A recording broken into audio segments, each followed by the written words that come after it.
You already believe more money will fix it.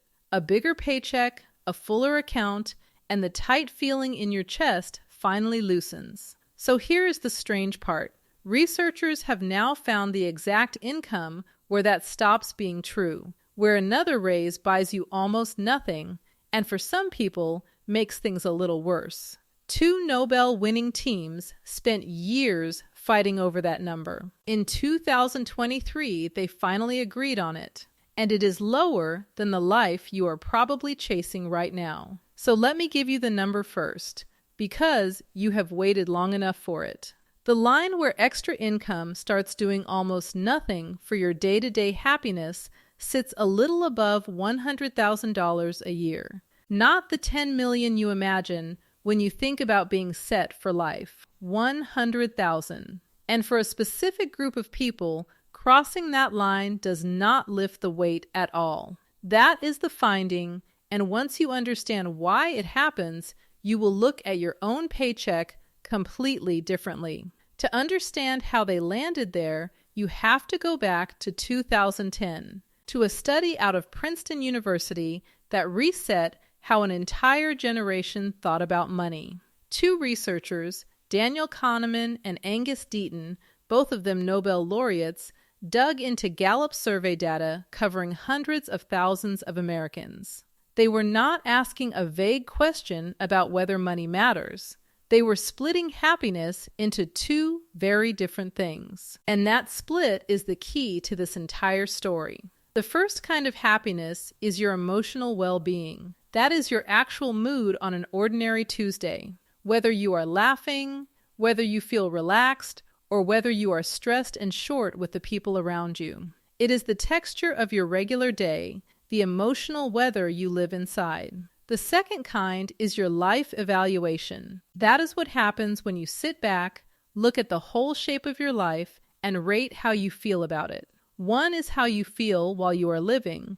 The other is how you feel when you stop and judge it from a distance. Hold on to that difference, because almost everyone who has ever argued about money and happiness is really arguing about which of those 2 things they mean. A person can be grinding through miserable, exhausting days while still rating their life a success on paper. And a person can float through easy, pleasant afternoons while quietly feeling their life has amounted to nothing. Day-to-day mood and big-picture satisfaction are not the same signal, and money does not treat them the same way.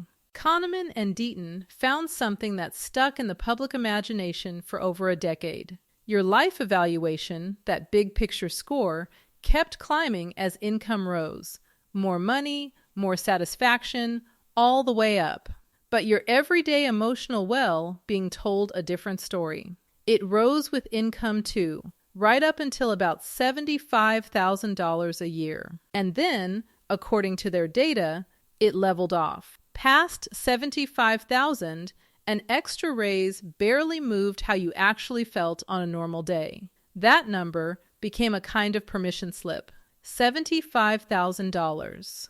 People repeated it at dinner tables and in break rooms and in every article about the good life, if you were anywhere near it. You could tell yourself the chase was basically over, that the stress waiting on the far side of that figure was just greed talking. It let a lot of people off a hook they could not quite name, the nagging sense that they should be earning more. The problem is that the tidy version was never the whole truth, because roughly a decade later, a researcher at the University of Pennsylvania named Matthew Killingsworth decided to test that ceiling with sharper tools. The original study had asked people to remember how they felt, and memory is a liar. Killingsworth wanted to catch people in the moment instead. So he built a smartphone app that pinged more than 33,000 people at random points during their ordinary days and asked one simple thing: how do you feel right now? He gathered more than 1.7 million of these real-time readings, actual moods, captured live, in the middle of commutes and meetings and dinners, not filtered through the fog of memory. And when he lined all of it up against income, the famous ceiling was gone. There was no plateau at $75,000. There was no plateau anywhere he looked. Happiness kept rising with income, steadily, well past the point everyone had been told was the finish line. Positive feelings went up, negative feelings went down. The higher people climbed, the better they tended to feel, with no sign of stopping. So now there were 2 studies, 2 respected teams, and 2 answers that could not both be true. One said your daily happiness flatlines around 75,000. The other said it keeps climbing with no limit in sight. This is the kind of contradiction that usually turns into a decade of academics sniping at each other from opposite ends of a journal, each defending their own graph. Instead, something rare happened. In 2023, the 2 sides sat down together. Kahneman, the man behind the original ceiling, teamed up with Killingsworth, the man who had erased it, and they brought in a 3rd researcher, Barbara Mellers, to act as a neutral referee. They call this an adversarial collaboration. 2 people who fully expect to disagree, working the same data on purpose, hunting for the truth instead of the win. It is the opposite of how most arguments go. They pulled apart Killingsworth's mountain of readings, more than 33,000 working American adults, with a median household income sitting right around $85,000. And what they discovered is more useful than anything the original headline ever promised. Both sides had been right the whole time. They had simply been describing different people. Part of the confusion came down to a measurement flaw. The original study had asked people a blunt yes or no. Were you happy yesterday, or were you not? There was no room in between, no way to tell the difference between mildly content and genuinely thrilled. So the increases in happiness that kept happening at higher incomes were real, but the survey was too coarse to see them. It was measuring with a ruler when the changes were happening in millimeters. Once they used a finer measure, the picture sharpened into 2 groups. For most people, the ones sitting across the broad, middle, and upper range of everyday happiness, money keeps working. Their well-being rises with income, and it does not stop at 75,000, and it does not stop at 100,000. It keeps going. And for the happiest group, roughly the top 30%, something surprising shows up. Past $100,000, their happiness does not just keep rising. It accelerates. The wealthier they get, the faster their sense of well-being climbs. Sit with that for a second, because it flips the comfortable story on its head. For a large share of people, there is no magic number where money suddenly stops mattering. If you are already reasonably content, more income tends to buy more good days, not fewer. The finish line you were promised at 75,000 was a mirage that only ever existed in a survey too rough to see the truth. But that is only half of what they uncovered. And the other half is the part that hits hardest. There was a second group buried in that same data, and their story is the one that should change how you think about your own paycheck. Roughly the least happy 20% of people showed a completely different pattern than everyone else. For them, more income did help, but only up to a point. Their well-being climbed as they earned more, right up until about $100,000 a year. And then it flattened. Past that line, extra money did almost nothing to lift them out of where they were. That figure, $100,000, is not a coincidence. It is the original $75,000 from 2010 carried forward and adjusted for inflation. The same line Kahneman drew a decade earlier. It never actually went away. It was just hiding inside a smaller, sadder group of people the first study could not pull apart from everyone else. And the researchers were honest about what that flat line probably means. Kahneman and his colleagues wrote that this threshold may mark the point beyond which the miseries that remain simply are not touched by money. They named a few of them out loud: heartbreak, grief, and clinical depression. If your unhappiness is rooted in something a bigger bank balance cannot reach. Then, earning past that line changes the number on your statement and nothing else about how you feel. As Killingsworth summed it up, if you are rich and miserable, more money will not fix it. Think about someone like Tessa. On paper, she is doing everything right. She pushed her salary from $70,000 up to $140,000 over a few years, moved into a nicer place, started driving a newer car. And she will tell you, if you ask her honestly, that the raise she was certain would rescue her did not. The grief she was carrying, the relationships that were fraying at the edges, the low hum of feeling like she was running on empty, none of it moved when the money did. She crossed the exact line the study describes, and the weight stayed exactly where it was. Now let me put that $100,000 line into the world you actually live in, because in 2026, it means something specific.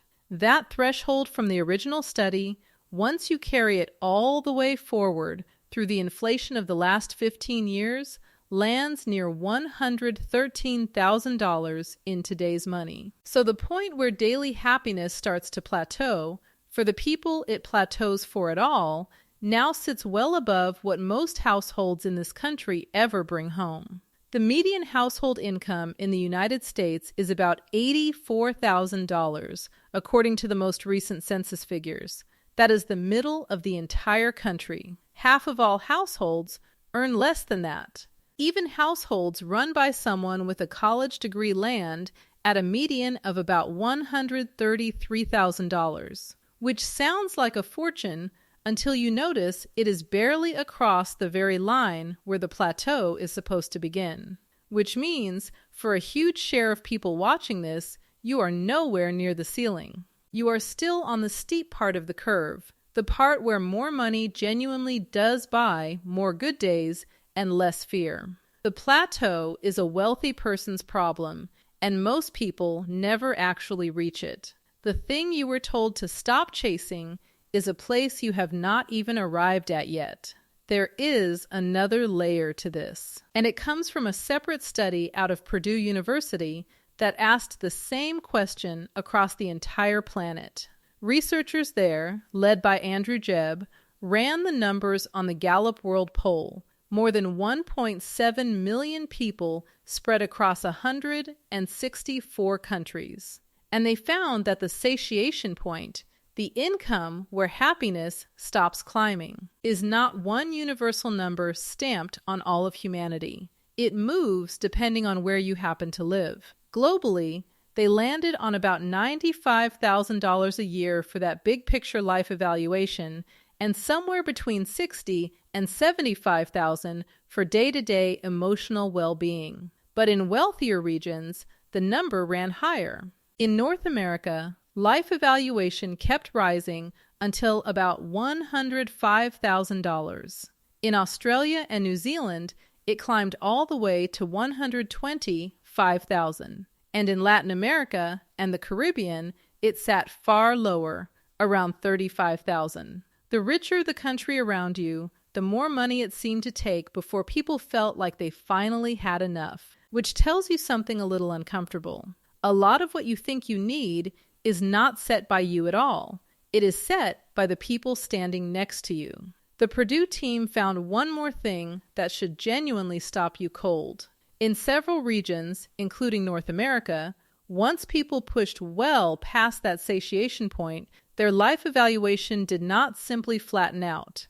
It slightly dropped. Earning far beyond the line was linked to feeling a little worse about life overall, not better. And the researchers pointed to the familiar culprits: longer hours, less free time, the heavier weight of responsibility, and the endless math of comparison that kicks in the moment you reach a level where suddenly everyone around you has even more than you do.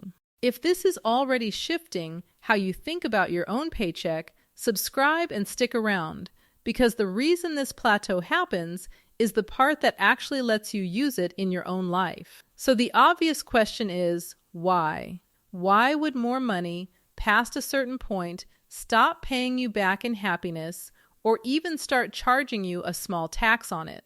It comes down to a few forces that work against every raise you ever earn, and once you see them, you cannot unsee them. The first is something psychologists call hedonic adaptation. You get the raise, you get the bigger apartment, you get the better car, and for a few weeks it feels genuinely incredible. Then your brain does what brains are built to do. It resets. The new thing becomes the normal thing. The apartment that thrilled you in spring is just the place you live by autumn. Your baseline creeps up to meet your income, and soon you are standing right back where you started emotionally, now needing even more to feel that same jolt again. You are running on a treadmill that speeds up every time you do. The thrill is always temporary, while the raised expectations are permanent, which is the cruel little engine humming underneath every purchase that was supposed to finally be the one. The second force is comparison, and it is brutal. Back when you were earning $40,000, a coworker's new sedan barely registered as a blip. Climb to $200,000, move into the neighborhood that comes with it, and suddenly you are surrounded by people with lake houses and boats and kids in private school. Your income went up.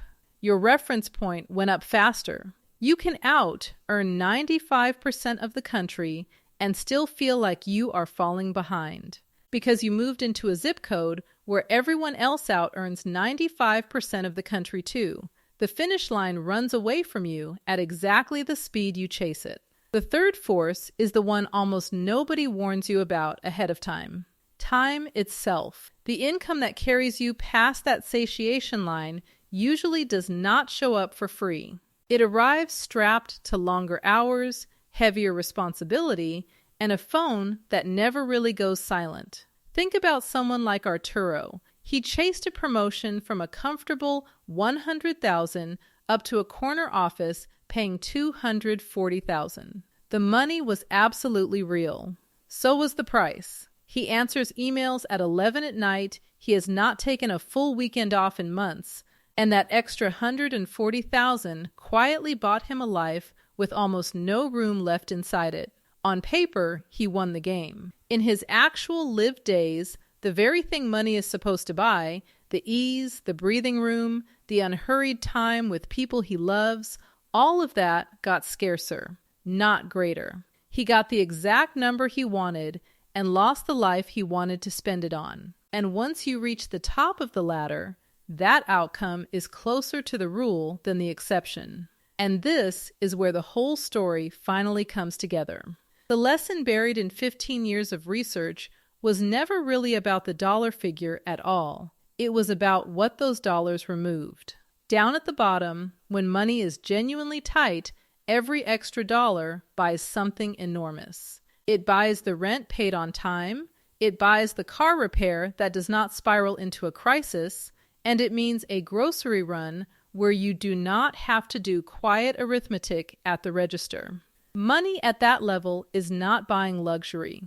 It is buying the end of a specific, grinding, exhausting kind of fear. That is why the steepest, most life-changing gains in happiness happen down in the climb out of financial stress, not up at the top of the mountain. Getting from $30,000 to $60,000 can change your entire nervous system. Getting from $200,000 to $230,000 mostly just changes a number in an account you barely check. It is the same $30,000 jump on paper with wildly different effects on a real human life. The first one bought freedom from worry. The second one bought a little more of what you already had plenty of. Let me show you that gap with two people at opposite ends of the curve. Miles was scraping by at $38,000 a year, one surprise bill away from disaster, doing that late-night banking app math you probably know far too well. When his income finally climbed to $90,000, his life did not just improve, it steadied underneath him. The fear drained out of his ordinary days. He slept better. He stopped flinching at the mailbox. Corey, on the other end, was already sitting comfortably at $200,000 when he landed a jump to $260,000. He noticed it for maybe a month. Then it faded straight into the background. because the things actually weighing on him, the hours, the growing distance from his family, the sense of running a race with no visible finish, none of that had anything to do with the size of the paycheck. Same species of raise, completely different medicine. So the question staring back at you from that thumbnail is a fair one. Is money bad? And the honest answer is no. Money is not the villain here. Money is one of the most useful tools a person can have. And pretending otherwise is a lie that mostly gets told by people who already have plenty of it. Look at that panic on the thumbnail one more time. What is really drowning that person is the chase itself, the exhausting belief that the next pile is finally the one that fixes everything, and the slow dread of watching the money climb higher while the feeling inside stays exactly the same. The trap is not money. The trap is the belief that more of it is always, automatically, the answer to how you feel. That belief is what keeps people trading away the exact things that actually move the needle: their time, their health, their relationships, in exchange for a number that stopped buying them happiness a long time ago. What the research keeps circling back to is that the real thing money buys, the thing underneath all the stuff, is control. Control over your time. Control over your choices. The ability to walk away from a bad situation, to absorb a shock without panic, to say no. Think about what it really means to have 6 months of expenses saved in the bank. That cushion does not change your commute or your job title, but it completely changes the sentence you are able to say to a bad boss, which is that you can afford to leave. That is what people are actually reaching for when they think they are reaching for money. They want the freedom the money stands in for. When more income buys you more of that control, your happiness rises, and it can keep rising for a long time. When more income costs you that control instead, you have crossed a line, no matter what the paycheck says. The number on the check was never the real measurement. The room to breathe was. So what do you actually do with all of this? The point is not that money stops mattering, because it clearly does, especially if you are anywhere on the climb out of stress. The point is that the value of each new dollar is not fixed. It is enormous when it is buying you safety and breathing room, and it shrinks toward almost nothing once your safety is handled and you are just stacking figures on a screen. The smartest move you can make is to figure out honestly where you sit on that curve right now. If you are below that line of real comfort, keep climbing and do it without an ounce of guilt. Because for you, the research could not be clearer that more income really will buy more good days. But once you cross into genuine stability, the question underneath every decision quietly changes. It stops being, how do I earn more? And it starts being, what is this next raise actually going to cost me? Because a raise that eats your evenings, wrecks your health, and hollows out your relationships can move you backward on the only scoreboard that ever counted, which is how your life actually feels while you are the one living inside it. Here is what all of this is really telling you. The exact point where more money stops making you happier is not a single number painted on a wall somewhere. It is the moment your money has already bought your peace, and everything after that is decoration you are trading pieces of your life to afford. For most people, that moment sits higher than they fear and further off than they think, which means the chase is far from over. For a smaller group, it arrives around $100,000 and simply refuses to move, because the thing hurting them was never something a paycheck could reach in the first place. And if this made you rethink the number you have been quietly chasing, the next thing worth understanding is the set of money rules that decide how far each of your dollars actually stretches. The lessons about building real wealth that schools somehow never taught a single one of us. That is the foundation everything you just heard is built on top of. And I break the whole thing down in the next video. But before you go there, I genuinely want to hear from you. Where do you think your own line sits? Have you ever gotten the raise you were absolutely sure would fix everything, and then felt that strange, quiet letdown when it changed almost nothing? Or have you climbed out of real financial fear and felt your entire life shift underneath you? Tell me your story down in the comments. Tell me what number would make you feel like you finally, truly had enough. And read a few of the other answers while you are down there, because the honest things people leave on a video like this one tend to say far more about money and happiness than any study ever could.